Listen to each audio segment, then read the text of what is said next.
Сәлем достар, отбасы психологиясы каналына қош келдіңіздер. Видеоны көрмес бұрын менің каналыма жазылып кетіңіз.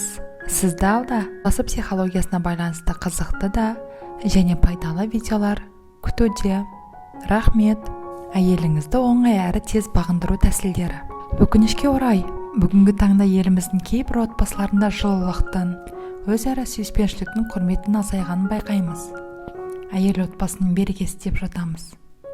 Әйелмен кеңесу, сыйластық, әйелді құрметтеу, ақылдылық, ал әйелді өзіне бағындыру ең үлкен даналық. Оларды қалай оңай әрі тез бағындыра аласыз? Келесі кеңестерге назар салыңыз.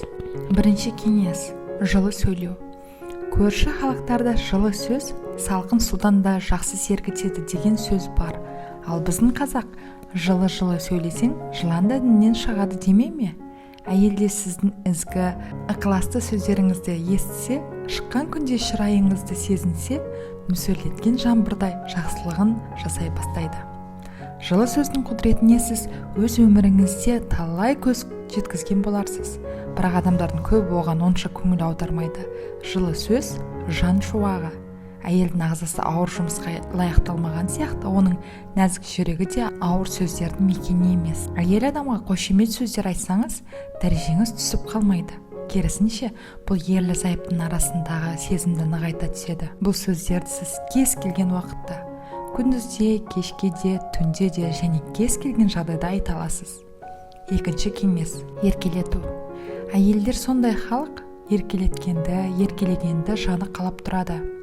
Пайғамбарымыз оған Алланың сәлемі мен игілігі болсын.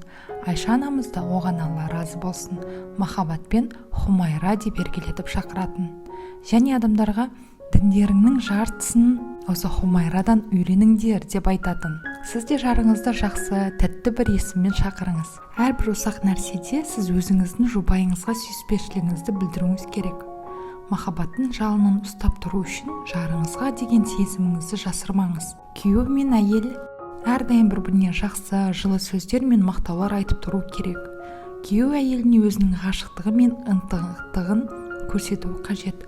Осындай өзара қарым-қатынас бар болса, неке бектерге көтеріледі. Сондай-ақ ара-тұра дәмді тамағы, тазалық жұмыстары үшін комплименттер айту, шаруада қолдан келгенше көмектесу әйелдің көңілін табудың бір жолы десек те артық емес.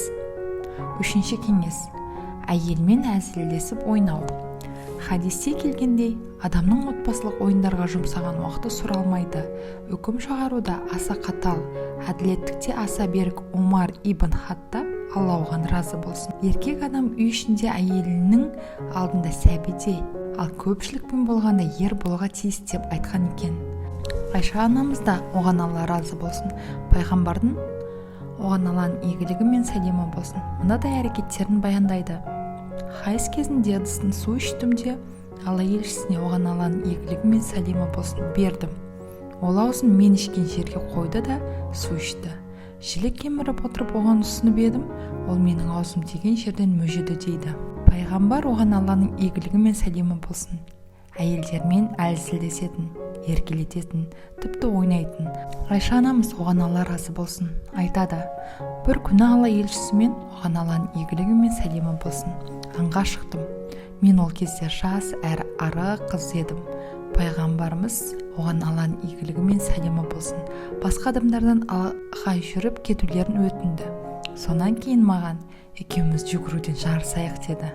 Мен жарыстым да одан озып кеттім. Ол ештеңе демеді. Мен уақыт өте келе салмақ жинадым. Бірде онымен тағы аңшылыққа шықтым. Бірақ әлгі оқиғаны ұмытып кетіппін. Ол тағы да адамдардан жүріп кетулерін сұрады. Сонан кейін маған: екеуміз жүгіруден жарысайық деді. Ол мені басып озды да бұл жеңіс алыңғы жеңіліс үшін деп күлімсіреді. Төртінші кеңес: көлеміне қарамастан сыйлық жасау. Сыйлық адамның нәпсісіне жағатын нәрсе. Сондай-ақ сыйлық беру сүннетте де аса жоғары құпталатын рәсім. Алла елшісі оған Алланың игілігі мен сәлемі болсын. Бір-бірлеріңмен шынайы қол алысыңдар. Іштеріңдегі кекшілдік жойылсын. Бір-бірлеріңе сый-сияпат жасаңдар. Сүйіспеншілік артсын және араларыңдағы көре алмаушылық жойылсын деген. Келесі бір хадисте: бір-бірлеріңе сыйлық беріңдер. Өйткені сыйлық арадағы махаббатты арттырады деп келеді. Әйел тәрбиесі ақылмен, мейіріммен, даналықпен, хикметпен жүзеге асады. Дінімізде де негізгі тәлімі осы. Мәселенің бір ұшын алып қарасақ, әр күнәні жасаған сайын төбемізден тоқпақтан отыратын бір періште жіберуге Алланың құдіреті жетеді. Бірақ олай еткен жоқ. Исламда мейірім діні етіп, ардақты пайғамбарымызды, оған Алланың игілігі мен сәлемі болсын, мейірім пайғамбары етіп жіберді. Ендеше әр отбасында мейірім мен өзара құрметтің орын алғаны өте қажет. Ерлі-зайыптылардың арасындағы өзара түсіністігі көп түйткілдің таптырмас емі. Ақша тапсаң да отбасыңыз үшін тамақ пісірсеңіз де басты мақсат Алланың разылығы үшін. Әйеліңізге көйлек сыйласаңыз да Алланың разылығын ғана көзейтініңізді жадыңызда ұстаңыз. Пайғамбарымызға, оған Алланың игілігі мен сәлемі болсын, еліктеңіз. Сонда сіздің де әйеліңіз Айша анамызға, оған Алла разы болсын, еліктейді. Алла тағала сіздерге бақытты да берекелі отбасы болуды нәсіп етсін. Үммет.kz сайтынан алынды.